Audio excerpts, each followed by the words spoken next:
നമസ്കാരം. സ്നേഹവന്ദനങ്ങൾ പ്രിയമുള്ളവരെ. ആസാദിയുടെ ഒരു എക്സ്ക്ലൂസീവ് സെക്ഷനിലേക്ക് എല്ലാ മാന്യപ്രേക്ഷകരെയും സ്വാഗതം ചെയ്യുകയാണ്. ഇന്ന് നമ്മൾ വ്യാഴാഴ്ച സാധാരണ എൻ്റെ കഥയാണ് കൊണ്ടുവരുന്നത്. എന്നാൽ ഞങ്ങൾ നാട്ടിൽ വന്നപ്പോൾ ചില കാഴ്ചകൾ, നല്ല കാഴ്ചകൾ, ചില പുതിയ പരിചയങ്ങൾ, അങ്ങനെ പരിചയപ്പെട്ട ചില ദേവദാസന്മാരെ പ്രേക്ഷകർക്ക് വേണ്ടി പരിചയപ്പെടുത്തുകയാണ്.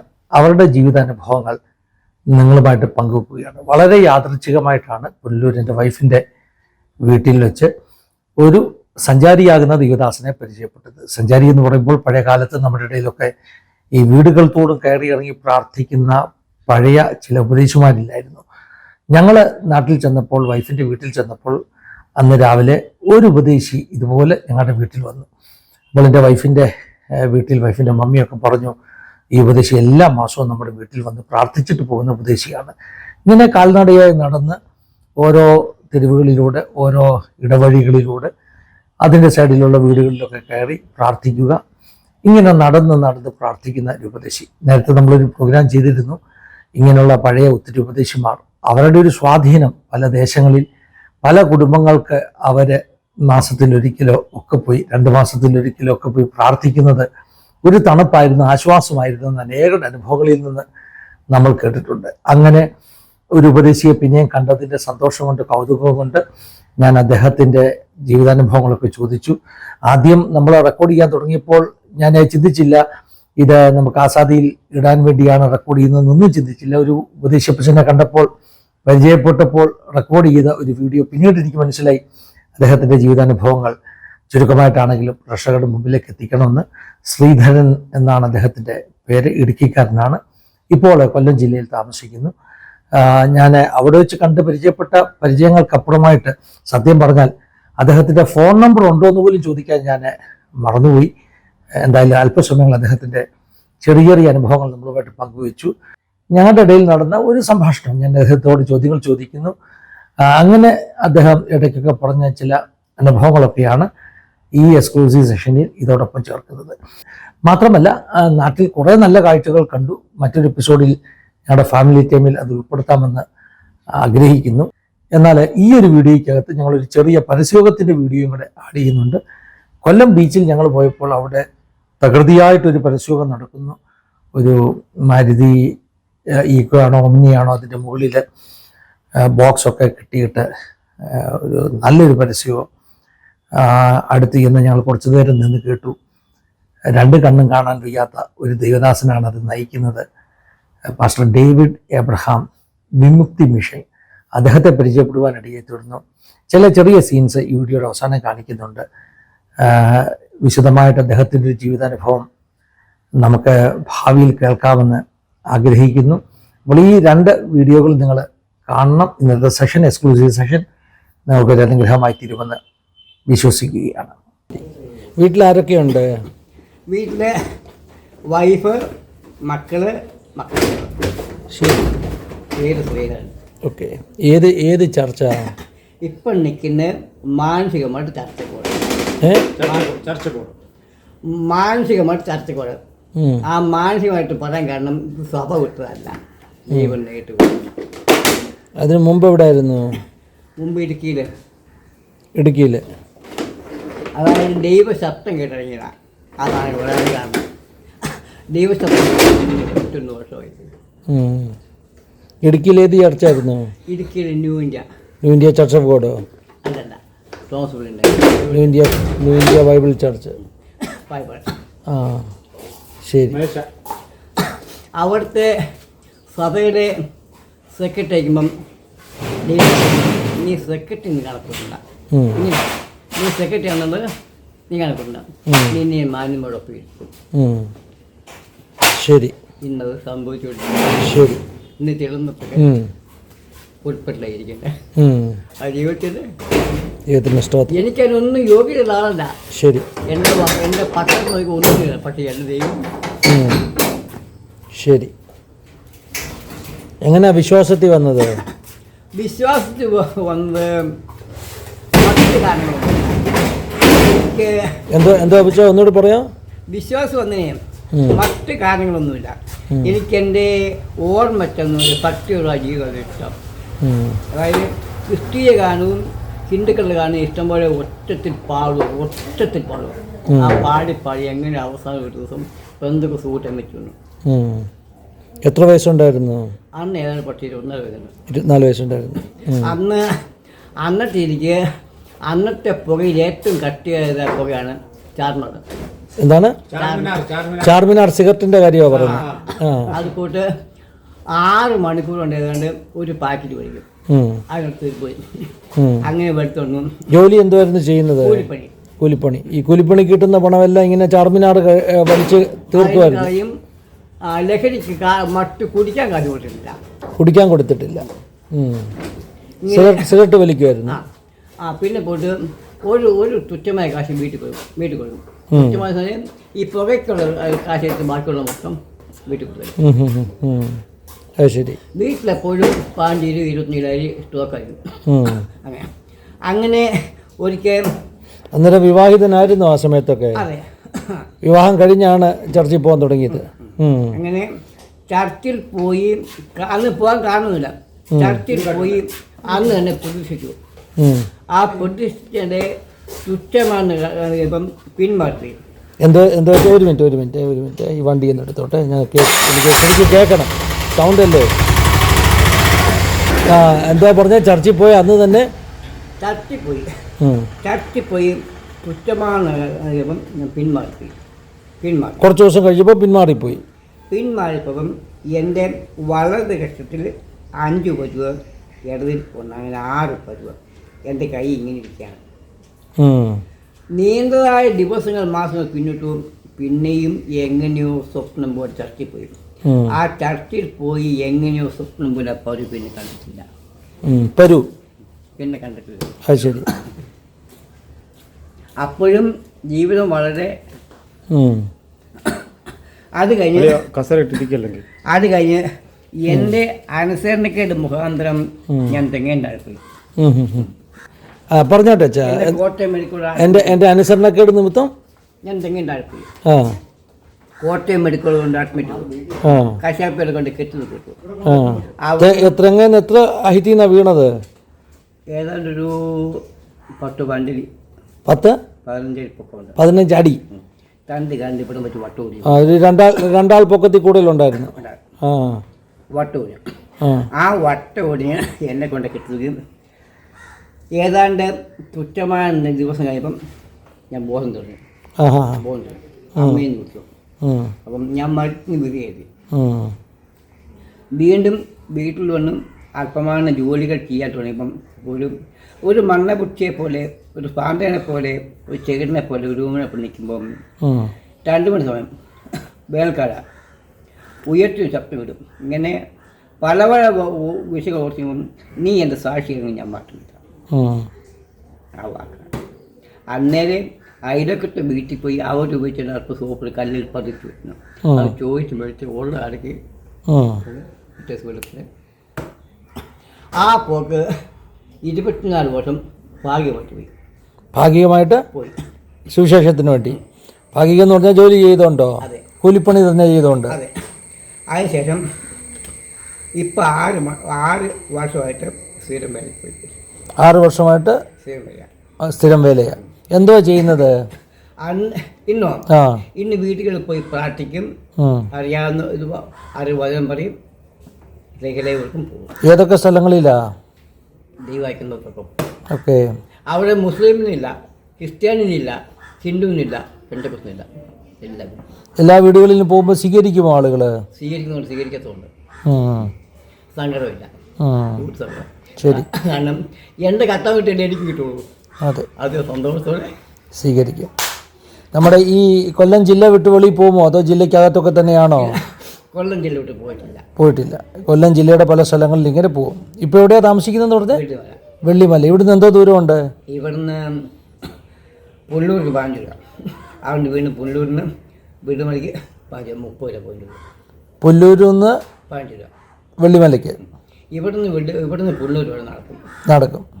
അവിടുന്ന് വീണ്ടും വെള്ളിമലയിൽ 40 രൂപ ഓട്ടോക്കൂലി. ആ ഓട്ടോക്കൂലി കൊടുക്കൂല. ശരി. മക്കളൊക്കെ എന്ത് ചെയ്യുന്നു? മക്കൾക്ക് 2 പേർക്ക് റബ്ബർ തൊട്ട് വാഴക്കൃഷി. മകൻ ജർണേഷ, പുള്ളി ഗോവയില.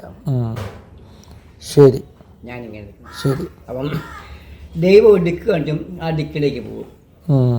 ഞായറാഴ്ച സഭ ചർച്ച കണ്ട് അങ്ങോട്ട് പോകും. ഞായറാഴ്ച നമ്മുടെ ചർച്ചിൽ പോകത്തില്ലയോ? എൻ്റെയോ പോവും. ആ ദൈവഹിതമില്ല, ചിന്ത കിട്ടും.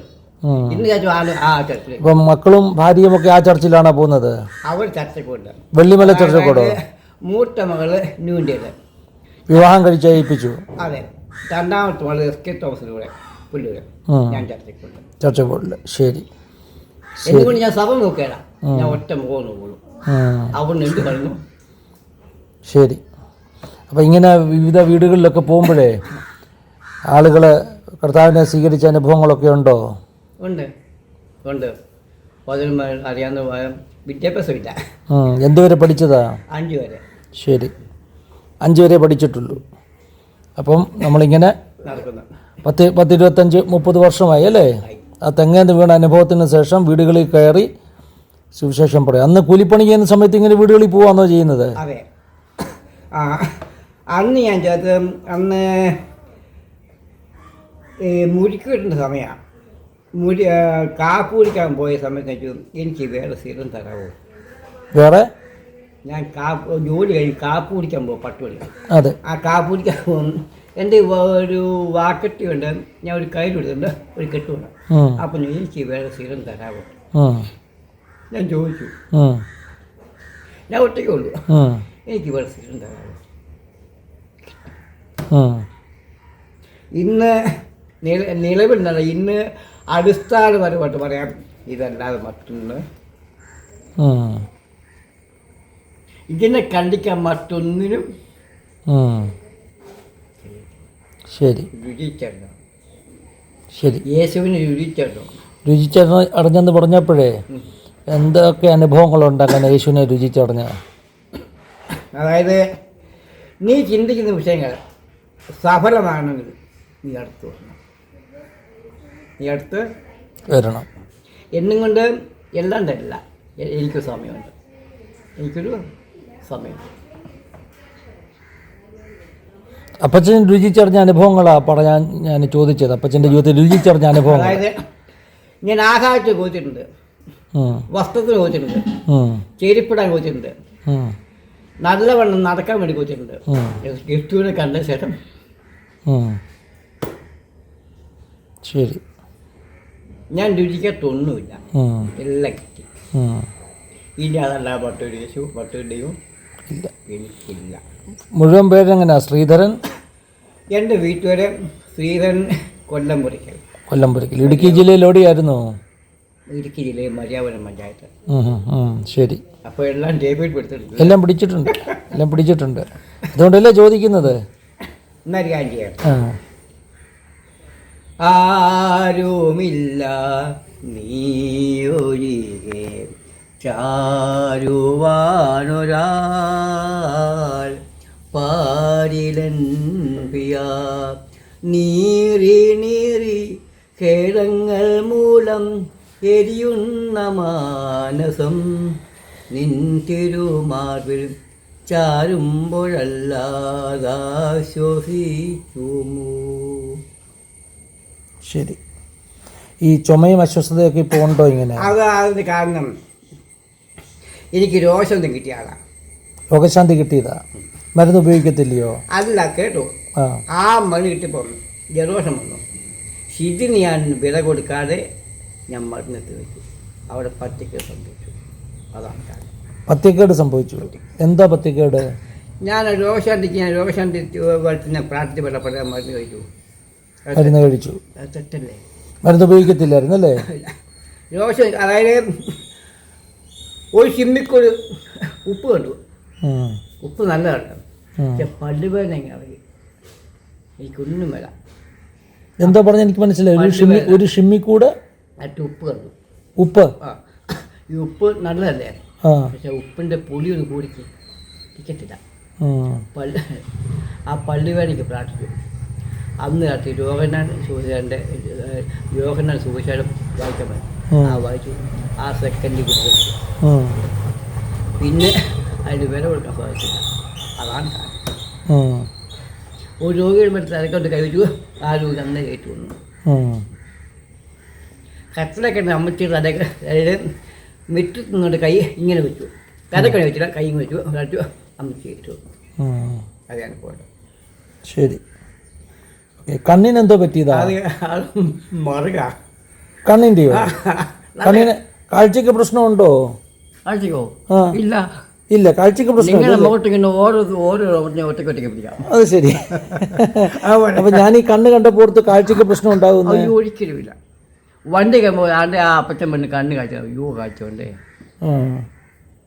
ആരണ്ട് പറഞ്ഞോ കാഴ്ചയില്ലാത്ത അപ്പച്ചൻ? എനിക്കും അങ്ങനെ തോന്നി കേട്ടോ. നല്ല കാഴ്ചയുണ്ട്. ശരി. അതായത് അതിൻ്റെ കുറവ് 2 വർഷം 100 നേച്ച്, 1 വർഷത്തെ 99 ആ കുറവ്. അപ്പം കാഴ്ച കുറവില്ലല്ലോ. ഇല്ല. ദൈവത്തിൻ്റെ സ്തോത്രം. അപ്പോൾ എവിടെ ശുശ്രൂഷ എവിടെയാണ്? ഞാൻ ബോംബെയിലാണ് അപ്പച്ച. ദൈവം അനുഗ്രഹിക്കട്ടെ. ഒരു പക്ഷേ അവർ രണ്ട് ദൈവം കൊണ്ട് എനിക്ക് അനേക ദിക്കുകൾ പോകണം. ദൈവം വഴികൾ തുറക്കും. കൊല്ലം ജില്ല വിട്ട് വെളിയിൽ പോയില്ലെന്നാ പറഞ്ഞതല്ലേ? ആഗ്രഹമുണ്ട്. ഇനി അനേക സ്ഥലങ്ങൾ സഞ്ചരിക്കട്ടെ. നമ്മളിങ്ങനെ നടന്ന് സുവിശേഷം അറിയിക്കാനൊക്കെ പോകുമ്പോൾ കൂടെ ആരെങ്കിലുമൊക്കെ കൂട്ടിന് വന്നിട്ടുണ്ടോ, അതോ ഒറ്റയ്ക്കാണോ എല്ലാ കാലത്തും? 2 വ്യക്തികൾ വന്നു. ആ 2 വ്യക്തികളും വഴുതിപ്പോയി. എന്താ പറ്റിപ്പോയി? വഴുതിപ്പോയി. അവർ നമ്മുടെ കൂടെ നടക്കുമായിരുന്നു. അവർ പോയി. പോട്ടെ. ദൈവത്തിന് സ്തോത്രം. എനിക്ക് സന്തോഷം വേണോ ഇത് തരണം, ഞാൻ നടക്കണോ ഇത് പറയണം, എൻ്റെ എന്ത് സംഭവിക്കണോ ഇത്. 5 വർഷം കൊണ്ട് 25 ചെരുപ്പ് വായിച്ചു. 5 വർഷം കൊണ്ട് 25 ചെരുപ്പ് വായിച്ചു. ചെരുപ്പ് തേഞ്ഞു പോയി. ഇപ്പൊ നല്ല ഷൂ ഒക്കെ ആണല്ലോ ഇട്ടേക്കുന്നത്. ആണോ? ആരാ സ്പോൺസർ ചെയ്തത്? അപ്പം ഞാൻ നോക്കിയപ്പോൾ നല്ല ഷൂ ഒക്കെ ഇട്ടേക്കുന്നത്. അപ്പം അത് ശരി. നമ്മളിങ്ങനെ നടക്കുന്നതിന് ഇനിയും ചെരുപ്പ് തേയണ്ട അല്ലേ? ഷൂസ് ഇട്ടുകൊണ്ട് നടന്നോളാൻ പറഞ്ഞു. നല്ലതാ. ഷൂസ് ഇടുമ്പോൾ കാലിന് ഈ ഷൂസ് എനിക്ക് കൊണ്ടെടുത്തത് എല്ലാവരും പറയുന്നത് ഇത് പ്രായമുള്ളവർക്ക്, ഇത് നമുക്കുള്ളതല്ല. ഇത് പ്രായമുള്ളവർക്കുള്ളതാണോ? അല്ല, ഈ നമുക്ക് ചേരാന്നേ പറഞ്ഞത്. പിന്നെ പോയിട്ട് ഈ വീട്ടിൽ വന്നു ഇത് ഊരത്തിനകത്ത് പിന്നെ ഇടാനും എടുക്കാനൊക്കെ ബുദ്ധിമുട്ടാണ്. നമ്മുടെ വീട്ടിൽ എപ്പോഴും വരുമോ ഇവിടെ? മാസത്തിലൊരിക്കലും ഇവിടെ വരും. മാസത്തിൽ ദൈവത്തിന് ഹിതം പോലെ. ശരി. എനിക്ക് ചിന്ത വരുമ്പം വേറെ ഒരു വഴി പോകാം. ശരി ശരി. നമ്മുടെ വീടുകളിലൊക്കെ പണ്ട് ഇങ്ങനെ അപ്പച്ചനുപദേശിമാർ ഇടയ്ക്ക് വന്ന് കയറി പ്രാർത്ഥിക്കുമായിരുന്നു. അവരെല്ലാ വീടുകളിലും നടന്ന് പോയി പ്രാർത്ഥിക്കുമായിരുന്നു. അതൊരു അനുഗ്രഹമായിരുന്നു. നമ്മൾ പോയി ചെന്ന് കയറുന്നൊരു വീട്ടിലൊരു വലിയ സങ്കടമുള്ളപ്പോഴായിരിക്കും നമ്മൾ അവരറിയാതെ പോയി ഒരു വാക്ക് പ്രാർത്ഥിക്കുമ്പോൾ അവർക്ക് ആശ്വാസം കിട്ടുന്നത് അല്ലേ? ഈ കാലത്തും വേറെ വിഷയമുണ്ട്. വേറെ വിഷയമുണ്ട്. ഞാനിപ്പോൾ വിശപ്പില്ലാതെ വന്നു, നിങ്ങൾ വിശന്നിക്കുക, അപ്പം ഞാൻ വന്നിട്ട് എന്നാണ്ട് വിശേഷം. അതെ അതെ. അതെങ്ങനെയാ? സ്നേഹം 2 ഉണ്ട്. അതെ അതെ അതെ. ഏതാ സ്നേഹം 2? തീർച്ചയായിട്ടും 2 സ്നേഹം. കാണിക്കാനുള്ള സ്നേഹമുണ്ട്, അത് പോരാ. അതെ ശരി. ഞാൻ നിങ്ങൾ കുഴിന് പൊക്കിയെടുക്കണം. അതെ. അവിടെ ദൈവത്തിന് സ്തോത്രം. പിന്നെ നിങ്ങൾക്ക് ചുമ്പണം, ആ ചുമ്മൻ യാഥാർത്ഥ ചുമ്മൻ അയക്കാം. അതെ. യേശുവിനെ ഒറ്റിക്കൊടുക്കാൻ ചുംബിച്ചതുപോലെ ആകരുത് അല്ലയോ? അപ്പച്ചാ പോകരുത്, അകത്തോട്ട് കയറി ഇരുന്നിട്ട് പോയാൽ മതി കേട്ടോ. അപ്പച്ചൻ ഇവിടെ വന്ന് ഇന്നലെ വൈകിട്ട് ഇവിടെ പ്രേയർ ആയിരുന്നു. നമ്മൾ ഈ മുറ്റത്തെ കൺവെൻഷൻ എന്നൊക്കെ പറഞ്ഞ പോലെ ഇവിടുത്തെ മീറ്റിംഗ് മുറ്റത്തായിരുന്നു. അപ്പോൾ അതുകൊണ്ട് ഇവിടെ കിടന്ന കസേരയിൽ അപ്പച്ചൻ വന്ന് ഡയറക്റ്റ് അങ്ങ് ഇരുന്നു. അപ്പം ദൈവം സഹായിക്കട്ടെ. അകത്തോട്ട് കയറി ഇരുന്ന് പ്രാർത്ഥിച്ചിട്ടൊക്കെ പോകാവുള്ളൂ കേട്ടോ. ദൈവം സഹായിക്കട്ടെ അപ്പച്ചൻ. അതെ അതെ. ഞാനിവിടുന്ന് എൻ്റെ അമ്മയുടെ അടക്കിന് വേണ്ടി ഞാൻ കായംകുളം പോവാം. ഈ കായംകുളം പോകുമ്പം എൻ്റെ അറിയുന്ന അറിയില്ല. ഞാൻ ട്രാൻസ്പോർട്ട് വണ്ടി കയറി, താമരക്കുളം വണ്ടി. ഞാൻ വണ്ടിയുടെ സെൻറ്ററിൽ ഇരിക്കാം. ബാക്കി ഒരു വ്യക്തി ഒരു 100 കൊല്ലം എൻ്റെ പോക്കറ്റിൽ പോകും. പാതി ഒരു ടിക്കറ്റിന് ബാക്കിയാണ്. ഞാൻ വാങ്ങി നിനക്ക് അറിയത്തില്ല. ദൈവം മാനിച്ചില്ല. എൻ്റെ ദാസനുണ്ട്, വണ്ടിക്കൂലി കൊടുക്കുക, എന്നാ വിട്ട് സ്വന്തം. അപ്പൊ എന്നെ ഏത് രംഗത്ത് മാനിക്കാൻ കയ്യിൽ കെട്ടാവ് എന്നെ വിളിച്ചിരുന്നത്. ഒന്നോടെ നിങ്ങളിപ്പം അമേരിക്കയിലിരിക്കുക, ഇവിടുന്ന് അമേരിക്ക കൊണ്ടുപോകും, ദൈവം കൊണ്ടുപോകും. ദൈവം വഴി ഒരുക്കും. വഴി ഒരുക്കും. പ്രാർത്ഥനയല്ല, ഞാൻ പോകേണ്ടതാണോ ദൈവം എന്നെ അയക്ക് തന്നെ ചെയ്യും. അതെ അതെ. ദൈവത്തെ അപ്പച്ച അമേരിക്ക ഒന്നും വലിയ കാര്യം എന്താണെന്നറിയോ? ഞാൻ പറയട്ടെ നമ്മൾ അപ്പച്ചൻ ഇടുക്കിയിലായിരുന്നു, ഇന്ന് പുനലൂർ താമസിക്കുന്നു. നമ്മൾ ലോകത്തിൻ്റെ ഏത് ഭാഗത്ത് താമസിച്ചാലും ആഫ്രിക്കയിലാണെങ്കിലും ഇപ്പോൾ എത്രയോ ചെറുപ്പക്കാർ ആഫ്രിക്കയ്ക്ക് പോകുന്നുണ്ട്. മോനെ ഇതൊന്നും എടുക്കാം അവിടെ ഒന്ന്. അപ്പം ഞാൻ ഈ അപ്പച്ചനെ എനിക്കിന്ന് രാവിലെ യാദൃച്ഛികമായിട്ട് കിട്ടിയതാണ്. കാരണം ഇവിടെ എൻ്റെ വൈഫിൻ്റെ വീടാണ്, വൈഫ് ഹൗസാണ്. ഞങ്ങൾ നാട്ടിൽ വന്നപ്പോൾ മമ്മിയും സാഞ്ചിയുടെ ബ്രദർ മോനിച്ചാനും ഒക്കെ താമസിക്കുന്ന വീട്ടിലാണ് ഞങ്ങൾ ഇന്നലെ സ്റ്റേ ചെയ്ത്. ഇന്നലെ ഇവിടെ പ്രെയർ ഉണ്ടായിരുന്നു. അപ്പോൾ ഇന്ന് രാവിലെ ഞാനിങ്ങനെ കുറേ ചെറിയ റെക്കോർഡിംഗ് ഒക്കെ ചെയ്തുകൊണ്ടിരുന്നപ്പോഴാണ് ഈ അപ്പച്ചൻ കയറി വരുന്നത്. അപ്പം അപ്പച്ചൻ എല്ലാ മാസവും ഇവിടെയുള്ള വീടുകളിൽ വന്ന് പ്രാർത്ഥിക്കുന്ന ഒരു വിദേശി അപ്പച്ചനാണ്. അപ്പോൾ എന്നോട് മോനിച്ചാൻ പറഞ്ഞു ഇവിടുത്തെ മമ്മിയുടെയും മോനിച്ചാൻ്റെ വൈഫിൻ്റെയും ഒക്കെ എല്ലാ മാസത്തിലും പ്രാർത്ഥിക്കാൻ വരുന്ന അപ്പച്ചനാണ്. അപ്പോൾ എനിക്ക് അറിയാം നമ്മുടെയൊക്കെ നാടുകളിൽ പണ്ടിങ്ങനെയുള്ള ഉപദേശിമാരുണ്ടായിരുന്നു, വീടുകളിൽ കയറി പ്രാർത്ഥിച്ച് നടക്കുന്ന ഉപദേശിമാരെന്നാണ് നമ്മളവരെ വിളിക്കുന്നത്. സമുദായ സഭാഭേദം കൂടാതെ എല്ലാ വീടുകളിലും കയറി പ്രാർത്ഥിക്കും. കുറേ നാളുകൾക്ക് മുമ്പ് ഞാനൊരു വീഡിയോ ചെയ്തിരുന്നു. അതായത് ഞങ്ങളുടെ നാട്ടിലെ ഒരു കൊച്ചുപദേശിയെക്കുറിച്ചൊക്കെ ഒരു വീഡിയോ ചെയ്തിരുന്നു. നമ്മുടെ നാരദ ന്യൂസിലെ മാത്യു ഷമ്മേലിൻ്റെ ഒരു അനുഭവമൊക്കെ പറഞ്ഞിട്ടുണ്ട്. അപ്പോൾ എനിക്ക് പെട്ടെന്ന് ആ കാര്യങ്ങളൊക്കെ ഓർമ്മ വന്നത് ഈ കാലത്ത് ഇങ്ങനെ വീടുകളിൽ കയറി പ്രാർത്ഥിക്കുന്ന അപ്പച്ചന്മാരുണ്ടല്ലോ എന്നൊരു ചിന്ത വന്നു. അങ്ങനെ അപ്പച്ചൻ അറിയാതെ ഒരു ഇൻ്റർവ്യൂ നടത്തുകയാണ് ചെയ്തത്. അപ്പച്ചനിപ്പം എൻ്റെ കൂടെ ഇരിപ്പുണ്ട്. ഞാൻ അപ്പച്ചനോട് പറഞ്ഞു വരികയായിരുന്നു, അമേരിക്കയിൽ പോവുക എന്നുള്ളതൊന്നുമല്ല വലിയ കാര്യം. ഇടുക്കിയിൽ കടന്ന അപ്പച്ചൻ പുനലൂര് ഞങ്ങളുടെ വീട്ടിൽ വന്നിരിക്കുന്നു, പ്രാർത്ഥിക്കുന്നു. ഒരു പക്ഷേ ഒരു വീട്ടിൽ കയറി ചെല്ലുമ്പോൾ അവരാരോടും പറയാത്തൊരു സങ്കടവുമായിട്ട് ഇരിക്കുമ്പോഴായിരിക്കും അപ്പച്ചനൊന്ന് പ്രാർത്ഥിച്ചിട്ട് പോകുന്നത്. അത് ആ കുടുംബത്തിന് എന്തൊരു വലിയ ആശ്വാസമായിരിക്കും നൽകുന്നത്. നമ്മൾ ആഫ്രിക്കയിലാണെങ്കിലും ഇടുക്കിയിലാണെങ്കിലും പുനലൂരാണെങ്കിലും ദൈവം തന്ന ആ ഒരു ശുശ്രൂഷ ചെയ്ത് ദൈവത്തെ സ്നേഹിച്ച് ജീവിക്കുക എന്നുള്ളത് ഏറ്റവും വലിയ ഭാഗ്യം. എന്താണെങ്കിലും ഒരു ദിവസം ഇവിടുന്ന് പോകുമല്ലേ? അമേരിക്കയിലാണെങ്കിലും ഇന്ത്യയിലാണെങ്കിലും യൂറോപ്പിലാണെങ്കിലും എവിടെ ആണെങ്കിലും നമ്മളൊരു ദിവസം ഇവിടുന്ന് പോകും. അപ്പോൾ ഈ ദൈവം തന്ന സമയം വിശ്വസ്തയോടെ ദൈവത്തിന് വേണ്ടി ജീവിക്കുക. എനിക്ക് ഈ അപ്പച്ചനെ കുറിച്ച് ഇതിൽ കൂടുതലൊന്നും അറിയത്തില്ല കേട്ടോ. കാരണം അപ്പച്ചൻ എല്ലാ മാസവും ഇവിടെ വരുന്നെന്ന് പറഞ്ഞു. ഈ അപ്പച്ചനെ ഞാൻ നമ്മുടെ ആസാദിയുടെ പ്രേക്ഷകർക്ക് വേണ്ടി കാണിക്കുന്നതിൻ്റെ കാരണം ഞാൻ പണ്ട് പറഞ്ഞതുപോലെ വീടുകളിൽ കയറി പ്രാർത്ഥിക്കുന്ന പഴയ ഉപദേശിമാരുടെ ആ പരമ്പരയിൽ ഒരപ്പച്ചനെയും കൂടെ കണ്ട സന്തോഷം കൊണ്ടാണ്. അപ്പച്ചൻ്റെ സ്ഥലം, അപ്പച്ചൻ്റെ സഭ, ഇങ്ങനെയുള്ള കാര്യങ്ങളൊക്കെ അപ്പച്ചൻ ആദ്യം പറവാനിടയായി തീർന്നു. മറ്റു ഡീറ്റെയിൽസ് നിങ്ങൾ ആസാദിയുടെ പ്രേക്ഷകർ, പ്രത്യേകിച്ചും വെള്ളിമല അല്ലേ, വെള്ളിമല ഭാഗത്തും ഇടുക്കിയിലൊക്കെ താമസിക്കുന്നവർക്ക് അപ്പച്ചനെ കുറിച്ച് കൂടുതൽ അറിയാം. അങ്ങനെയുള്ളവർ കമന്റ് ചെയ്താട്ട് അപ്പച്ചൻ എന്തെങ്കിലും പറയാനുണ്ടോ? ഇതെന്റെ സ്വന്തമല്ല. അല്ല, ഇതെന്റെ സ്വന്തമല്ല.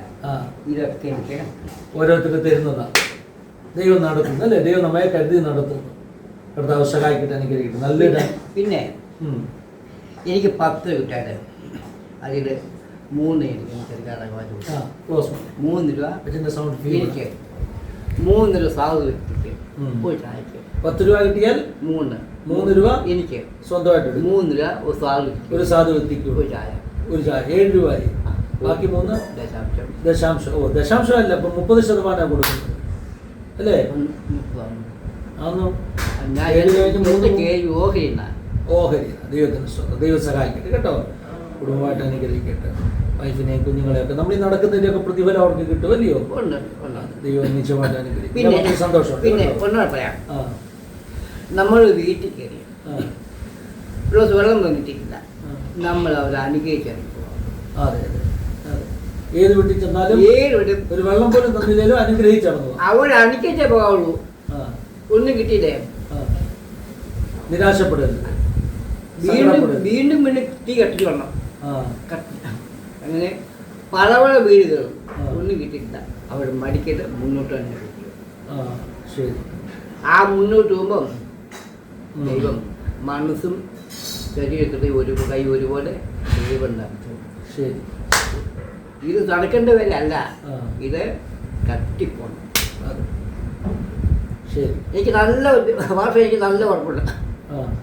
ദൈവത്തെ കഴിഞ്ഞിട്ടുണ്ട്, നല്ല ഉറപ്പുണ്ട്. ശരി. ഞാൻ ഇന്നലെ പറഞ്ഞു എന്നെ വീണ്ടും എന്നിൽ വീണ്ടും തീ കത്തണം. തീ കട്ടിയേ പറ്റുള്ളൂ. ഞാൻ നടക്കുമ്പോൾ കൂടിയ എത്ര വയസ്സുണ്ട്? ഇപ്പം ഏതാണ്ട് 7 വയസ്സുണ്ട്. 70 വയസ്സുണ്ട്. ശരി. ആ വയസ്സ് കിട്ടും കേട്ടോ കേട്ടോ. അല്ല, പഴയ കണക്കല്ലേ. ജനിച്ച തീയതി ഒന്നും അറിയത്തില്ല അല്ലേ? ഏകദേശം 70 വയസ്സുണ്ട്. ഓക്കെ. കുടുംബത്തിൽ എല്ലാവരും വിശ്വാസത്തില്ല? എല്ലാവരും വിശ്വാസത്തില്ല. ദൈവിക അനുഗ്രഹങ്ങളുണ്ടായിട്ട് കേട്ടോ. ഞാൻ പറഞ്ഞല്ലോ പ്രിയമുള്ളവരെ, ഇതുപോലുള്ള അപ്പച്ചന്മാർ പണ്ട് ഈ മധുശഭയിൽ പറയുന്നുണ്ട്, ഇതുപോലൊരു അപ്പച്ചൻ അദ്ദേഹം ഡൽഹിക്ക് പോകാൻ വേണ്ടി നിൽക്കുമ്പോഴാണ് കയറി ചെന്നിട്ട് പറഞ്ഞത് അദ്ദേഹത്തിൻ്റെ വീട്ടിലെ പേര് വിളിച്ചിട്ട്, ആ പേര് ഞാൻ മറന്നുപോയി, കുഞ്ഞുമോനോ രാജുമോനോ അങ്ങനെ, രാജുമോനെ നീ വലിയവനാകൂടാന്ന് കെട്ടിപ്പിടിച്ച് പറഞ്ഞിട്ടുണ്ട്. അതുപോലെ അദ്ദേഹം വലിയവനായി. ഈ അപ്പച്ചന്മാരൊക്കെ വീട്ടിൽ ചെന്ന് പറയുന്ന ഒരു വാക്ക് ദൈവം അവരുടെ നാവിനെ ഉപയോഗിക്കും. അവരൊരു അനുഗ്രഹമാണ്.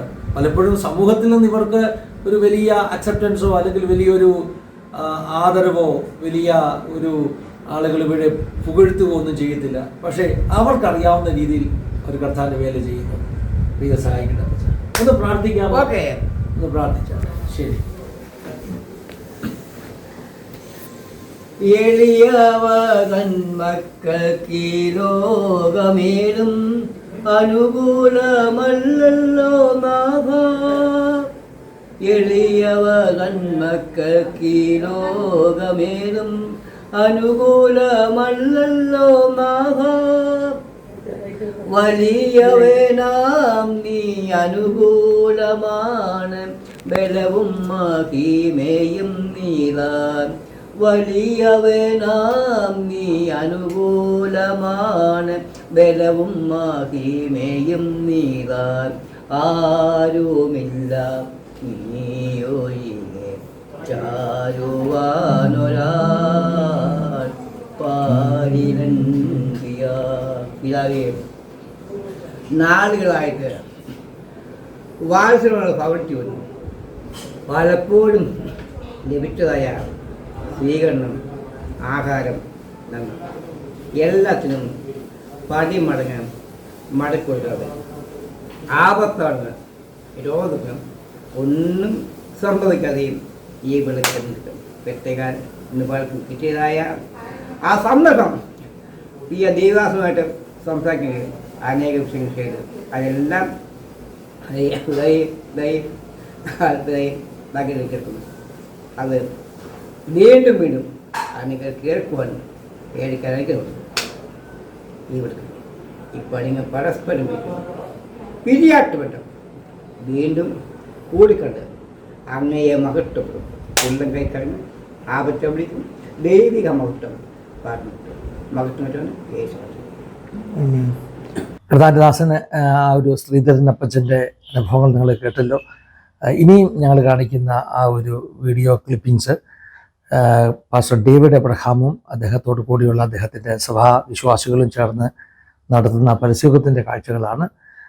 നല്ല സ്കിറ്റ്, അതുപോലെ തന്നെ മനോഹരമായ ഗാനങ്ങൾ ഒക്കെ ആലപിച്ച് നല്ലൊരു പ്രസംഗമൊക്കെ ഒരു സഹോദരി അവിടെ ചെയ്യുന്നത് കാണുവാനിടയായി തീർന്നു.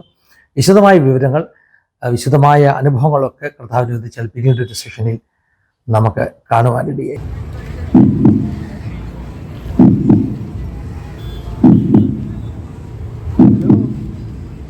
The new has come.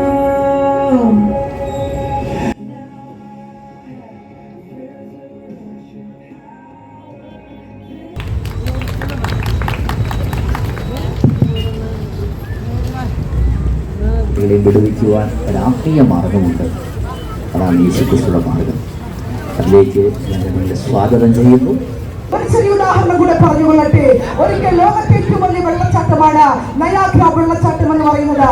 Niagara വെള്ളച്ചാട്ടത്തിന്റെ മുകളിൽ കൂടെ ഒരു മൃതശരീരം ഒഴുകി വരികയായിരുന്നു. ഈ മൃതശരീരത്തിന്റെ സാന്നിധ്യം മനസ്സിലാക്കിയ ഒരു പടുകൂറ്റൻ കഴുകൻ ഈ മൃതശരീരത്തിന്റെ പുറത്തു വന്നിരുന്നു. അങ്ങനെ ഈ കഴുകൻ ആകാവുന്നിടത്തോളം എല്ലാം ഈ മൃതശരീരം ഭക്ഷിച്ചു. അങ്ങനെ ഭക്ഷിച്ചു രസിച്ചുകൊണ്ടിരിക്കുമ്പോൾ ഈ കഴുകന്റെ നീണ്ടുകൂർത്ത കാലുകൾ ഈ മൃതശരീരത്തെ ആഴ്ന്നിറങ്ങി. പക്ഷേ ആ വെള്ളച്ചാട്ടത്തിന്റെ മുകളിൽ നിന്ന് താഴേക്ക് വലിയൊരു പതനമുണ്ടെന്നുള്ള കാര്യം ഈ കഴുകൻ മറന്നുപോയി.